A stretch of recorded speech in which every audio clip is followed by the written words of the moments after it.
Imbis na yung interest ng sarili nilang pamilya ang isusulong ng mga uupo sa Kongreso, kailangan ng bayan ng mga mambabatas na makikipaglaban para sa interes at kapakanan ng ordinaryong Pilipino. Solid po, napaka-solid ang track record ng Akbayan Party List. Ang Akbayan ay naniniwala na ang power ng bayan ay nasa puwersa ng sambayanang Pilipino. Kaya sama-sama po tayong mag-akbayan para sa bayan. Ang pagkakaalam po ng nakararami ay lalaban po kayong senador. Ano po ang nagpabago sa isip po ninyo at ngayon po ay nominee po ng Akbayan Party List? Bihira po yung dumarating na pagkakataon na maging bahagi ng isang talagang solid at mahabang track record na party list tulad ng Akbayan.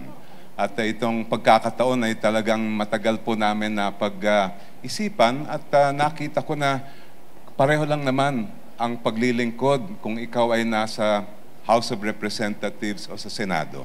Kaya ako ay talagang happy na kasama ako ng Akbayan at first nominee. Sir, wala ho bang kinalaman yung hindi ho ninyo pagkakasama sa mga senatorial survey kung bakit nagbago ang isip ninyo at maging nominee po ng Akbayan na lamang? Alam nyo, imbis na maging senador. Well, sa lahat ng mga kandidato naman, tinitingnan po nila yung mga survey results.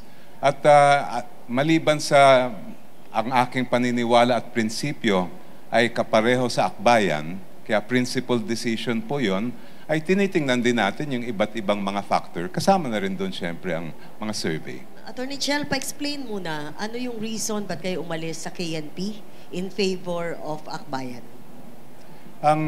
Well, unang-una, ako'y nagpapasalamat sa KNP. Talagang they took me as part of their family and I'm very thankful for that.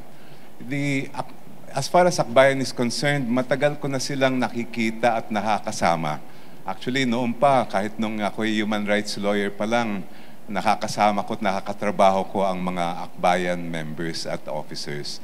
At kitang-kita ko naman yung meron silang, sabihin natin, napakatagal na ng pagsisilbi at paglilingkod para sa Pilipinas, na nung dumating nga yung pagkakataon, ay sabi ko, I'm very happy to join them.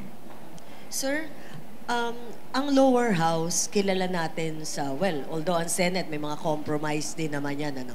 Pero mas strong ang compromise, mga quote-unquote, mga kung ano-ano man yung mga deals, no? Hindi negative dun sa house.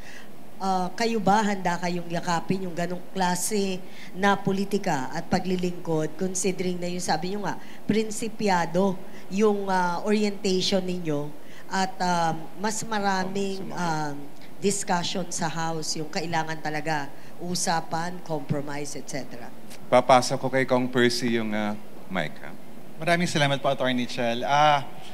Yung Akbayan po sa kanya more than 2 decades of experience in the lower house, mula pa panahon ni Eta Rosales, 1998, hanggang panahon ni Risa Ontiveros, hanggang sa ngayon, isa po yung natutunan natin na posible kang makagawa ng mahalagang mga inisyatiba para sa reforma sa loob ng sistemang ito.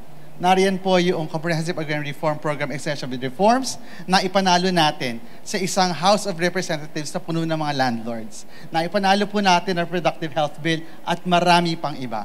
So Akbayan is ready to engage in Congress and to form a reform bloc. Isang estratehiya na ginagawa natin sa loob ng mahabang panahon. Yung Akbayan po ay nag-take oath bago yung House break, but you're expected to just really assume the position and do get the job done on kapag nagbalik ang House sa session sa November.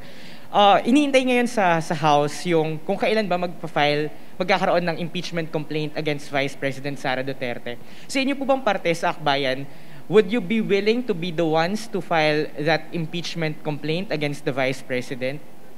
Hindi pa po namin nakita yung articles, but we are very open to endorsing such a complaint.